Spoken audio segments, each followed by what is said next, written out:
ए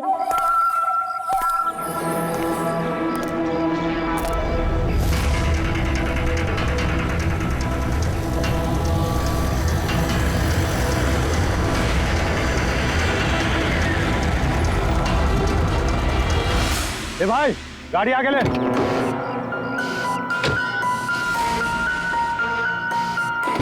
बोला ना तुझसे, गाड़ी आगे ले तो आगे ले। अरे भाई कैसे आगे लूं, गाड़ी खराब हो गई है ना। प्रॉब्लम बाद में देखना, धक्के मार के आगे लो पहले।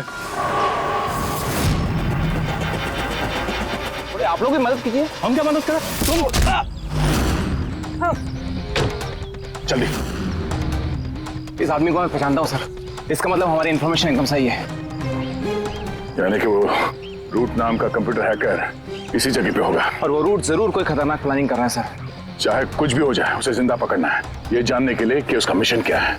और इस मिशन में तुम दोनों साइबर कॉप की आगे भी जरूरत लगेगी। तुम यस सर। यहाँ बाहर गेट पे खड़े रहना। Okay sir. नजर रखना। चलो।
तो कोई नहीं।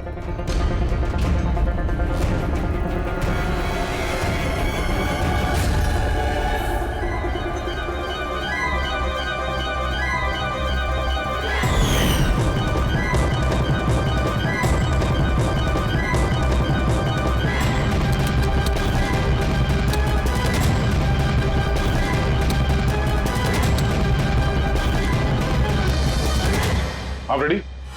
सर सब जगह देख लिया, यहाँ पे कोई नहीं है। खबर तो गलत नहीं हो सकती, यहीं कहीं होना चाहिए। चलो देखते हैं।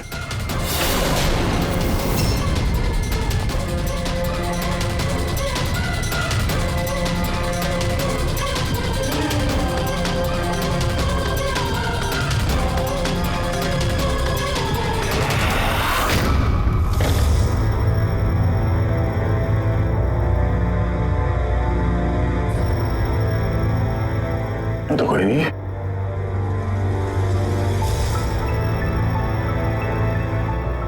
शहर अभी भी गर्म है, लगता है यहाँ पे कोई था अभी। मगर सर एंड मौके पे भाग कैसे निकला?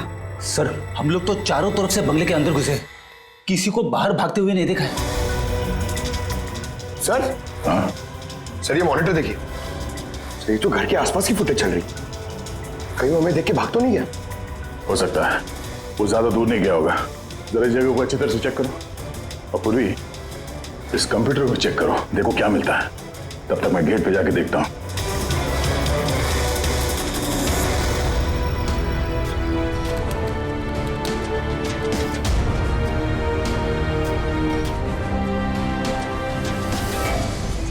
महेश, महेश। Yes sir. ये रोड अंदर नहीं है, लगता भाग गया। तुम यहीं पे खड़े थे? सर मैं यहीं पे खड़ा था, मैंने किसी को नहीं भागते हुए देखा। यहाँ से कोई नहीं गया बाहर? नहीं सर। मेन गेट से तो कोई बाहर गया नहीं, पता नहीं ये रूट कहां से चला गया। सर बाहर पीछे की तरफ एक गेट है, शायद वहीं से भाग गया होगा। सर वो कंप्यूटर पासवर्ड प्रोटेक्टेड है, ब्यूरो ले जाना पड़ेगा। सर ये रूट जरूर अपने उसी खतरनाक मिशन को पूरा करने में लगा होगा। ये रूट को किसी भी हाल में जल्द से जल्द ढूंढना होगा। एक मिनट। पूरे घर में कहीं भी ये कारपेट नहीं है, और यहाँ पे कारपेट रखा हुआ है, उसके ऊपर ये स्टूल। जरा हटाओ इसे। सर यहाँ पे खुफिया दरवाजा। बड़ी, तुम यही रहो इनके साथ, हम लोग अंदर देखते हैं।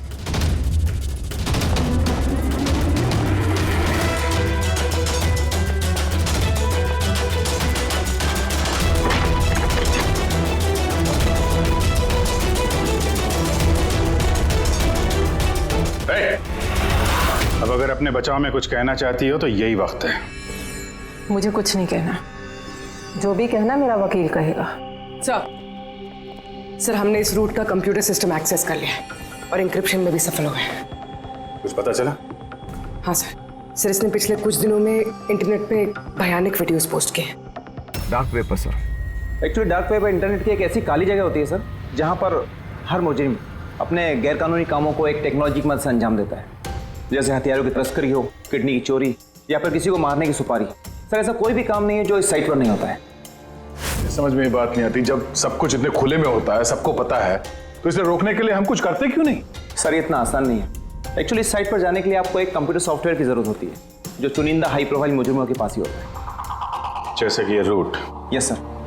और सर जैसे कि हमें पता है कि इस डार्क वेब पे आईपी एड्रेस और यूजर आईडी ये दोनों गुप्त रहते हैं। जरा दिखा कौन से वीडियो डाले हैं इस रूट ने।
अरे बाप रे, ये तो किसी डरावनी फिल्म का भयानक सीन है। ये सीन क्यों डाला डार्क वेब में? सर ये किसी फिल्म का सीन नहीं है, ये सब असली में हुआ है और किसी हीरोइन के साथ नहीं, बल्कि एक मासूम लड़की के साथ। जहां तक मुझे याद आ रहा है इसे स्नफ फिल्म कहते हैं ना? हाँ सर, बहुत बड़ी इंडस्ट्री है इन वीडियोस की। कौन है ये लड़की? मुझे नहीं पता। तुम जिम्मेदार हो इसकी मौत की? नहीं सर, मैं किसी की मौत की जिम्मेदार नहीं हूँ। मुझे तो बस पैसे दिए गए थे ये वीडियो डार्क वेब पे डालने के लिए, और मैंने बस डाल दिया। किसने दिए पैसे? मुझे नहीं पता। नहीं पता कहने से काम नहीं चलेगा। एक लड़की की जान गई है। सर मेरे यकीन कीजिए, ऑनलाइन पैसे ट्रांसफर किए गए थे मेरे अकाउंट में। किसने किए मुझे कुछ नहीं पता। पता नहीं है तो पता करो। कंप्यूटर की बहुत बड़ी महारथी हो ना, ये पता करना तुम्हारे लिए कोई मुश्किल काम नहीं है। पता करो। अभिजीत, अगर कोई इस तरह का फिल्म बना के अपलोड कर रहा है तो हमें जल्द से जल्द उस तक पहुंचना होगा जो ये मौत का खेल खेल रहा है। एक काम करते हैं, इस लड़की की फोटो सभी पुलिस स्टेशन में भेज देते हैं। एक बार पता चल जाए लड़की कौन है, सारा मामला साफ हो जाएगा।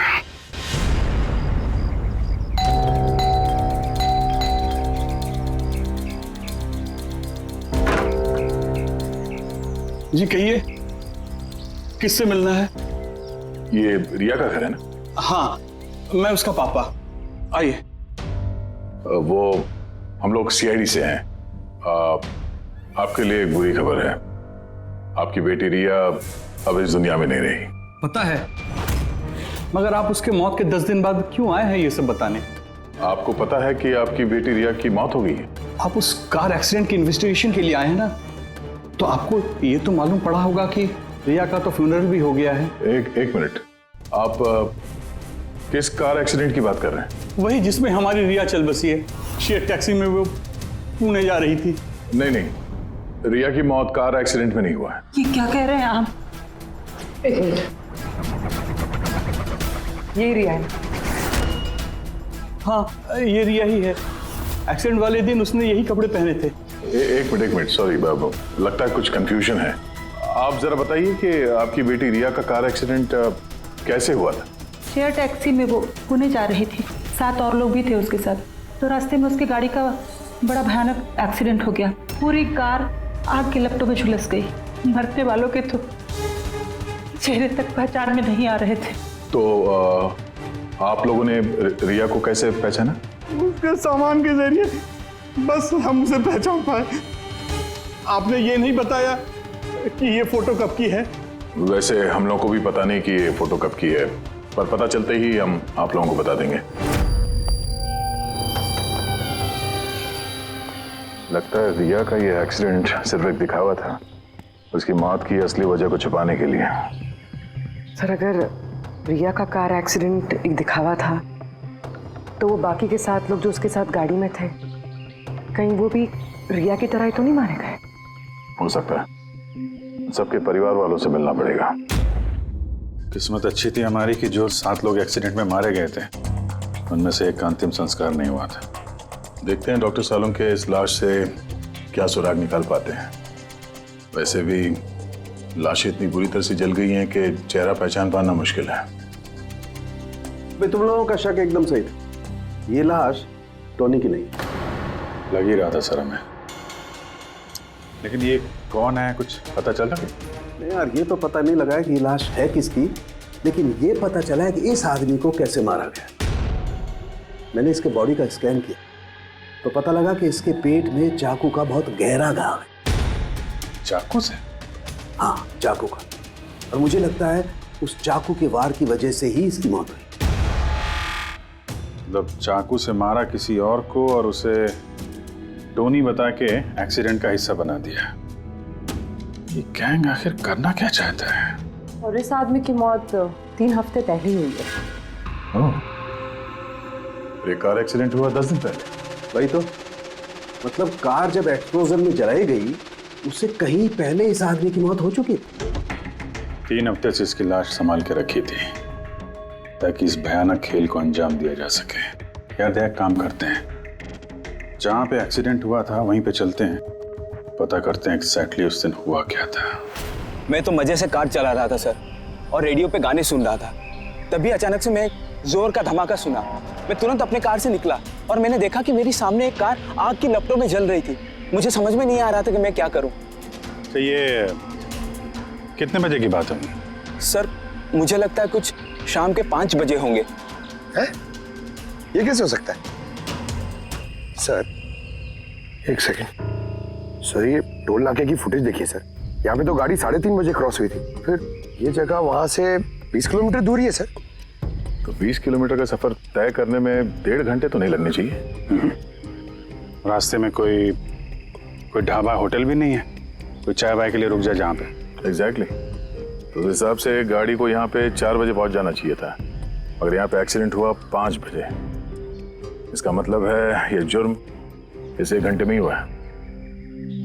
तो गाड़ी को उस समय कहीं ले जाया गया और उन सबको उतार के उसमें 7 लाशें रख दी गई।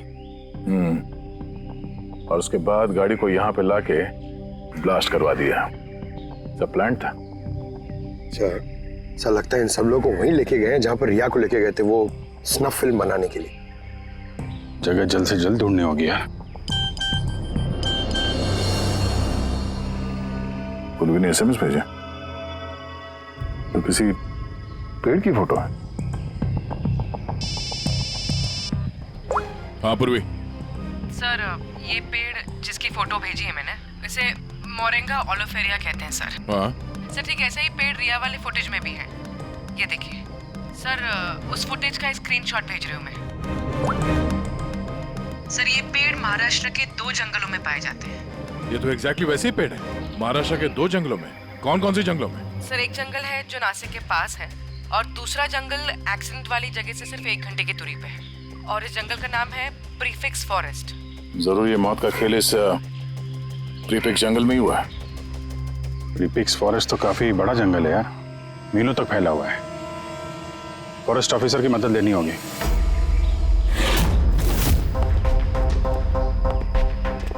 इस जंगल में ये सब हो रहा है, यकीन नहीं होता।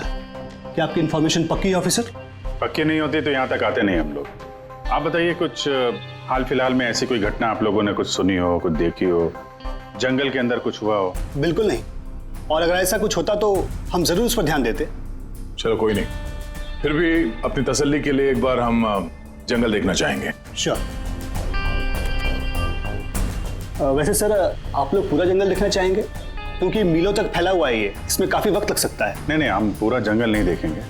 हमें जंगल का वो हिस्सा दिखाइए जहाँ पे कोई आता जाता नहीं है, क्योंकि अक्सर सुनसान इलाकों में ही जुर्म पनपता है। Okay officers. विनोद, देखना, इन्हें जंगल के उन इलाकों की दिखाने की जिम्मेदारी आपकी है। ओके? जी सर। Yes sir.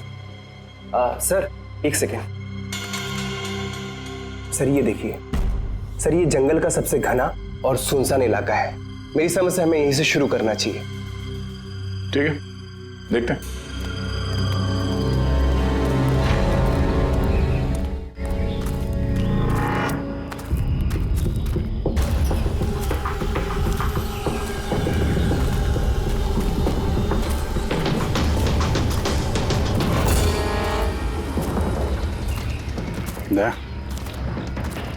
यहाँ पेड़ पे देखा?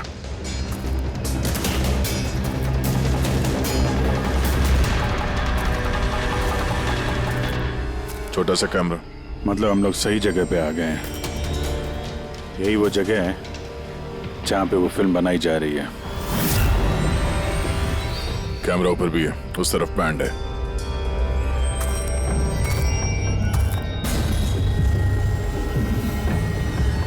शायद इस कैमरे से कुछ पता चले उनके अड्डे के बारे में। नहीं अभिजीत, ये तो हाई एंड वायरलेस कैमरा है। इसके जरिए पता लगाना मुश्किल है कि इसमें जो स्टोर्ड फुटेज है वो कहाँ से ब्रॉडकास्ट हो रहा होगा, और इस जंगल में पता नहीं और कितने कैमरास हैं। देखते हैं, आगे शायद कोई कैमरा मिल जाए जिससे कुछ पता चले।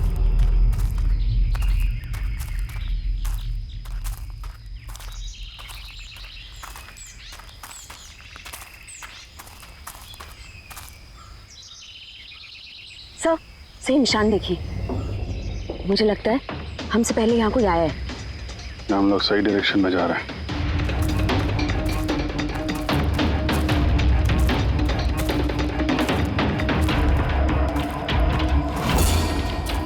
सर ये निशान यहीं तक है। सर इसका मतलब उनका अड्डा यहीं कहीं है।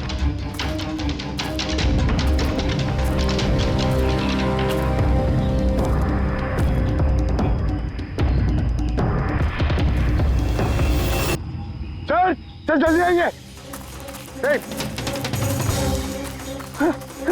एक मिनट, चल। एक सेकंड। घबराओ मत, हम लोग सीआईडी से हैं। उठो उठो। सर आप लोग सीआईडी से, मुझे बचा लीजिए सर।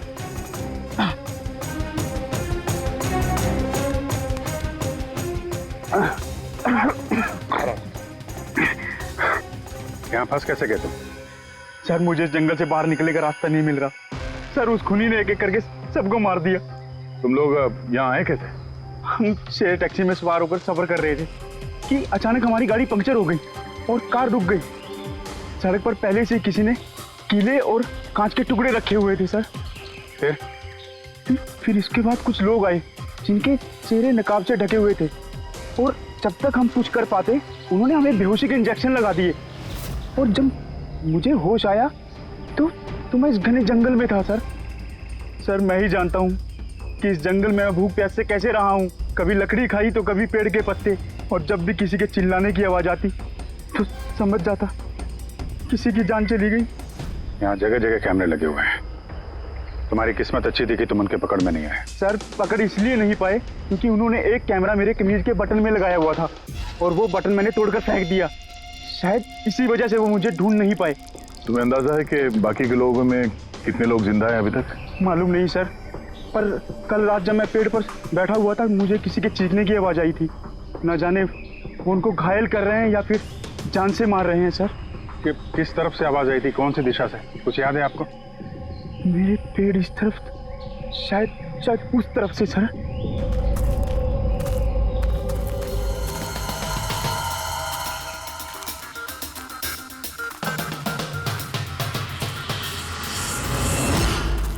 सर खून।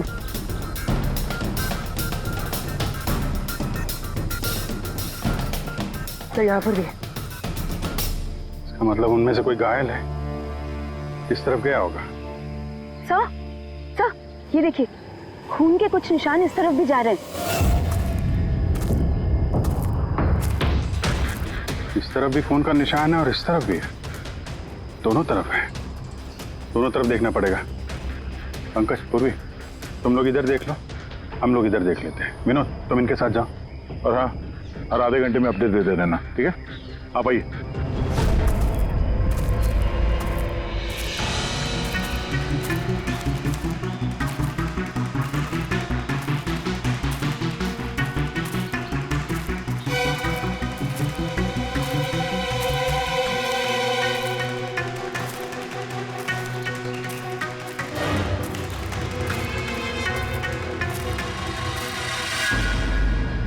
एक मिनट,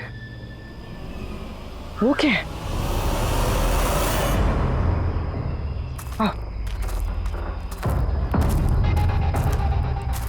घर, शायद घायल विक्टिम ने यहीं पर पनाह ली हो। जंगल के बीच में घर, मगर नक्शे के हिसाब से तो यहाँ कोई घर नहीं था।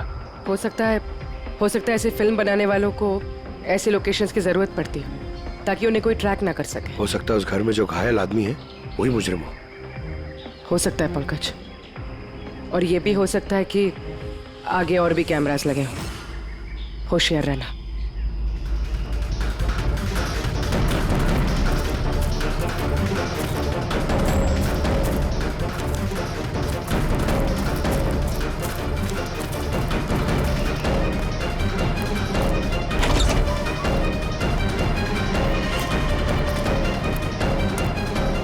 पंकज, टॉर्च।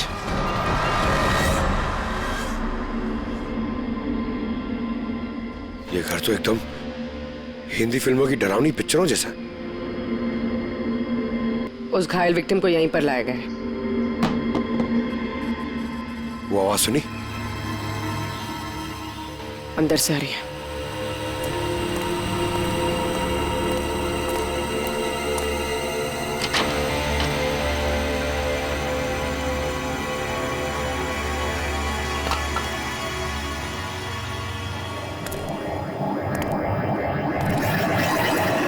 छोड़ दो मुझे जाने दो। बाहर आओ। मेरे पास मत आना, मैंने कुछ नहीं किया। देखो, हम लोग सीआईडी से, घबराओ, कुछ नहीं होगा तुम्हें। आजा।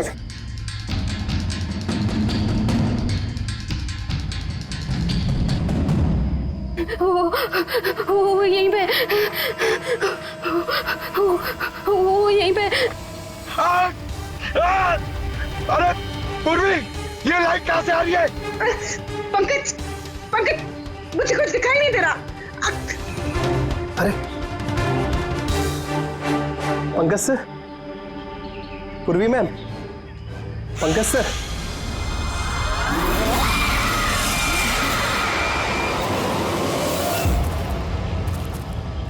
सर, खून के निशान तो यहाँ के खत्म हो गए।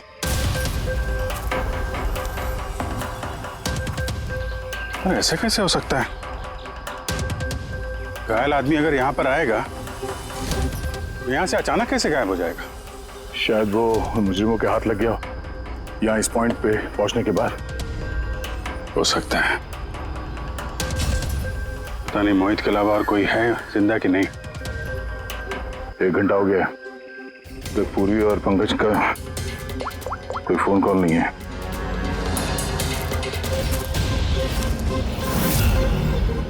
पूरी फोन उठा नहीं रही है पंकज, देखता हूँ।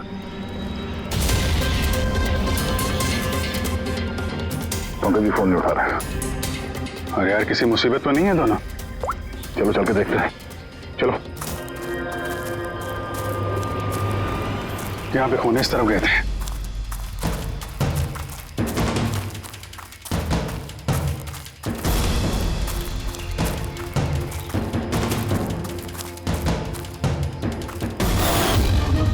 घर के अंदर शायद कोई हो, अंदर जाके देखता हूँ। ठीक है, तब तक मैं यहाँ बाहर देखता हूँ।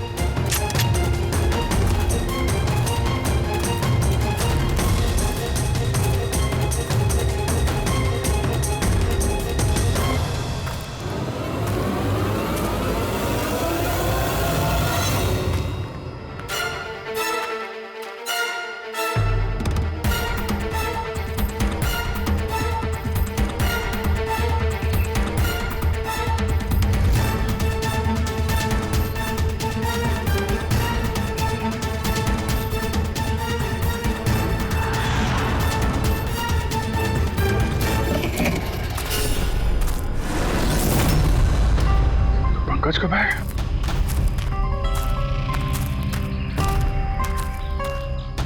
पंकज,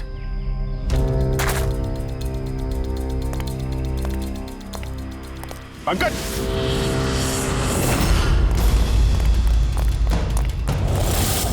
पंकज, पंकज, पंकज, कैसे? उठो, उठो, सर, उठो। क्या हुआ? हाँ? सर वहाँ पे वो घर में गए थे सर, वहाँ पे एक लड़की थी सर। हाँ। सर बात ही कर रहे थे सर, पता नहीं एकदम से इतनी रोशनी आई सर कि कुछ दिखने नहीं, कुछ समझ में नहीं आ रहा था। वो घर से जैसे जैसे मैं निकला बाहर, शायद यहाँ गिर गया सर, पता नहीं, कुछ समझ में नहीं आ रहा सर, एकदम चक्कर आ रहा है। और पूर्वी, विनोद, वो कहाँ है? सर वो लोग पता नहीं सर, अंदर थे, बाहर निकले पता नहीं सर। ओह नो, क्या हुआ क्या तुम्हें? ये ठीक है। पूर्वी और विनोद मिले? नहीं, उस घर के अंदर तो कोई भी नहीं। ओह गॉड, उन्हें कहीं कुछ हो ना गया हो।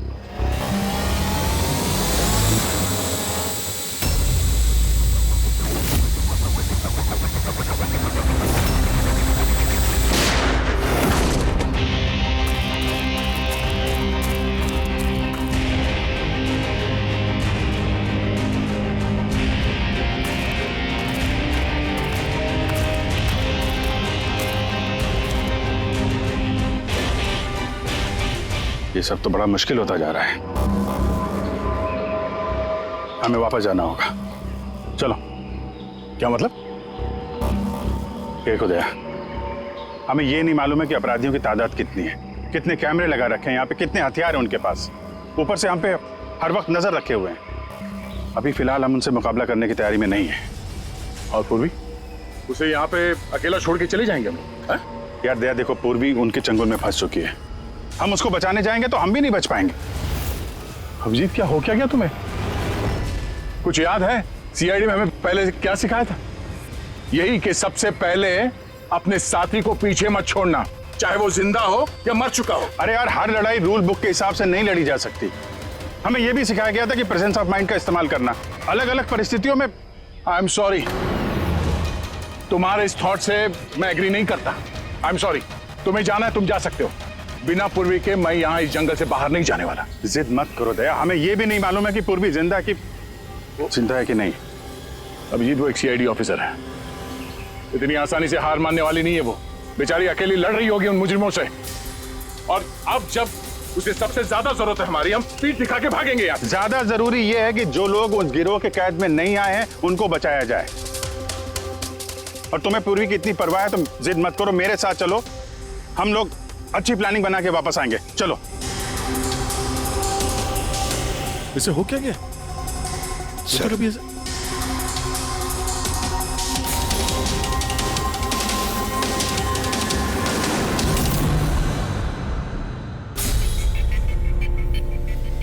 सीआईडी के इतिहास में ऐसा पहली बार हुआ होगा। कि सीआईडी किसी से डरकर दुम दबाकर भाग गई। हाँ सर, पहुंच गए आप? हाँ बस उसी जंक्शन पे रहिए, हम लोग आते हैं वहां पे। अरे सालुंके सर, आप यहाँ? मैं यहाँ। अरे अरे तुम्हें क्या लगा हम लोग पूर्वी को ऐसे ही छोड़ देंगे जंगल में मरने के लिए? हैं? तो आपका और दया सर का झगड़ा झूठा था। जब अभिजीत ने वहां पे कैमरा देखा तो उसने मुझे इशारा किया। पता नहीं और कितने ड्रोन लगा रखे होंगे हम पे नजर रखने के लिए। जो आदमी उस कैमरे के जरिए हम पर नजर रखे हुए था, उसकी आंखों में धूल झोंकना जरूरी था, इसलिए। अब वो लोग ये सोच के बैठे होंगे कि हम लोग जंगल से निकल गए, थोड़े रिलैक्स भी हो जाएंगे। यही मौका है हम पे हमला करने का। अभिजीत, ये लो, ये तुमने मंगाया था। ये क्या डिवाइस है सर? ये जैमर है पंकज। आसपास इस एरिया में जितने भी कैमरे होंगे सब जैम हो जाएंगे। अब वो हम पे नजर भी नहीं रख पाएंगे। और ये ड्रोन पे जो कैमरा लगा है, इसकी रेंज 7 किलोमीटर है सिर्फ। बैटरी तो खत्म होने वाली है। इसका मतलब अगर हम इसे नहीं पकड़ते तो ये वापस उनके अड्डे पे जाता बैटरी बदलने के लिए। जरा आईपैड निकालना, नक्शा निकालो उसमें।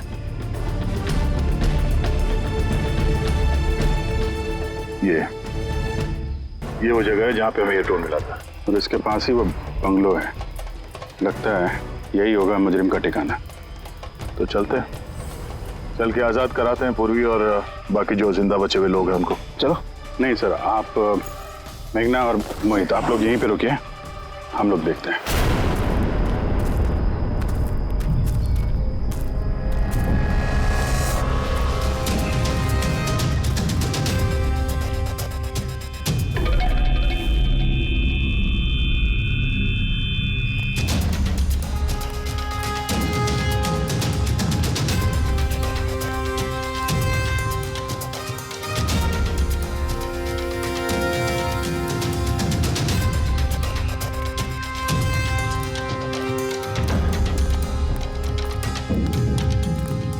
यार, ये पूरा सिस्टम बंद कैसे हो गया? देखना कुछ। जैसे आवाजें आ रही हैं। कैसे हो सकता है पूरा सिस्टम?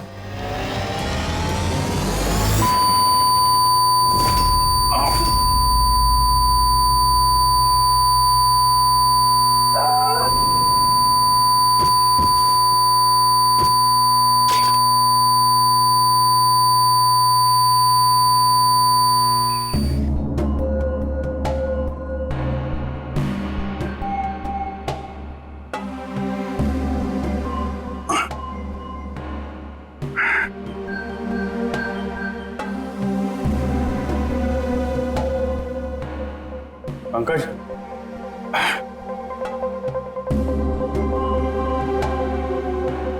पंकज, हमारे स्वागत की पूरी तैयारी कर रखी थी इन लोगों ने। सर ये लोग अगर हमें मारना चाहते तो पहले ही मार देते। हमें मारते हुए क्या ये फिल्म बनाना चाहते हैं?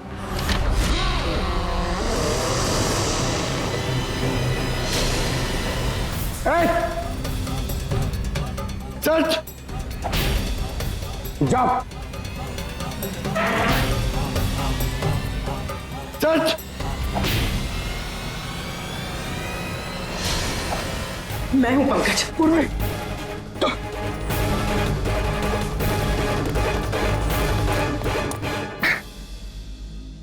तुम ठीक हो? हाँ सर। वो लोग किधर हैं? सर उस तरफ।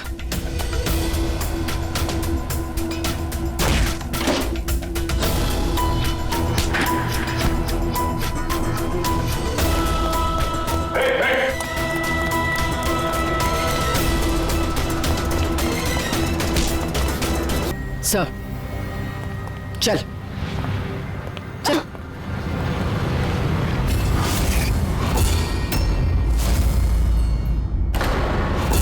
मेघना तुम? वाह, हमें तो लग रहा था कि हम मुजरिमों की आंखों में धूल झोंक रहे हैं। अब किसे पता था कि हम मुजरिम को अपने साथ ही लेके घूम रहे हैं। आप लोग यहाँ कैसे? किसने छुड़वाया आप लोगों को? सीआईडी को कैद करना इतना आसान नहीं। मौका देखते ही मैंने वो खिड़की तोड़ी और वहां से बाहर निकल गई।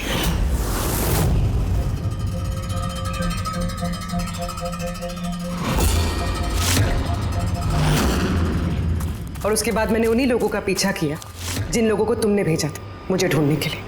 और फिर मैंने उस नकाबपोश आदमी को देखा और उसका भी पीछा किया।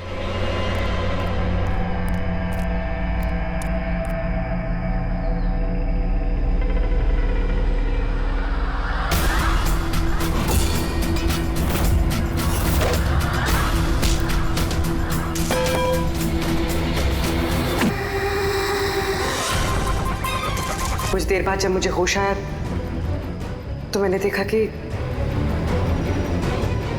मगर इससे पहले कि मैं बाकी ऑफिसर्स तक पहुंच पाती, तुम्हारी उस सोनिक बूम वाली आवाज ने इन्हें बेहोश कर दिया था। वो तो मेरी किस्मत अच्छी थी कि मैं दूर थी और उस आवाज का मुझ पर कोई असर नहीं हुआ। और फिर मैंने सोचा कि क्यों ना उस नकाब को ही मैं अपना हथियार बना लूं। जिस बेरहमी से तुमने लोगों की जान ली है, तुम तो औरत कहलाने के लायक भी नहीं हो। अब ये बताओ, तुमने ये सब किस लिए किया? ये सब मैंने पैसों के लिए किया है सर। जितने पैसे मुझे इस काम के लिए मिल रहे थे ना, उतना तो मुझे अपनी जॉब में 5 साल में भी नहीं मिलता। और वैसे भी क्या फर्क पड़ता है, रोज इतने लोग मरते हैं, अगर 2-4 और मर गए तो क्या हुआ? तुम्हें शायद मालूम नहीं है कि तुम कितनी बीमार हो। बाकी लोग कहाँ हैं जो तुम्हारे साथ में थे? मैंने किसी को कोई नुकसान नहीं पहुंचाया सर, इतनी भी बुरी नहीं हूं मैं। और वैसे भी मैंने कोई भी खून अपने हाथों से नहीं करा है। मुझे तो एक औरत ने करोड़पति बनने का ऑफर दिया था जो मैंने एक्सेप्ट कर लिया। कौन औरत? बहुत अजीब सा नाम था उसका।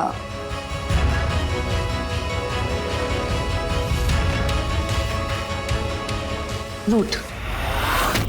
रूट?